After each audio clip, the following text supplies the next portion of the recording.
Ne pas juger sans avoir regardé l'intégralité de la vidéo disponible sur ses réseaux sociaux. Homme de Dieu, qu'en est-il des enfants?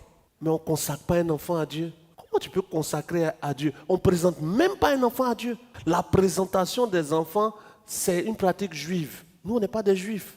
Comment tu présentes à Dieu celui que Dieu a donné? Parce que c'est Dieu qui fait naître. C'est Dieu qui donne l'esprit. Donc l'enfant qui naît là, il vient de Dieu. Dieu le connaît. On rend grâce à Dieu pour une naissance. On ne consacre pas l'enfant à Dieu.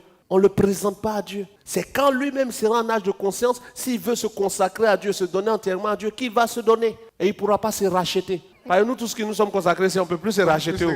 Où est ton 1/5 de toi? Parce que pour les choses, c'est l'estimation du prix plus 1/5. Ouais. Or, ta vie ne peut pas être exprimée. Ouais. Donc, tu ne peux pas la racheter. Quelqu'un demande, qu'en est-il des enfants que les parents ont consacrés dès la naissance? Dieu ne prend pas en compte une consécration d'un enfant dès la naissance. Se consacrer est volontaire, c'est un acte conscient, comme le baptême. Donc, quand certaines églises font le baptême des bébés, c'est un baptême nul. Non, lol. Nul.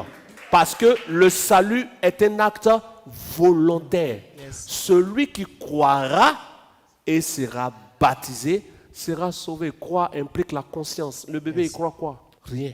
Donc, même si tu consacres ton enfant bébé, ça n'implique pas, Dieu ne prend pas en compte cette consécration. Quand il sera en âge de conscience, c'est lui qui décide de se donner à Dieu ou pas. Voilà, on appelle ça le libre arbitre.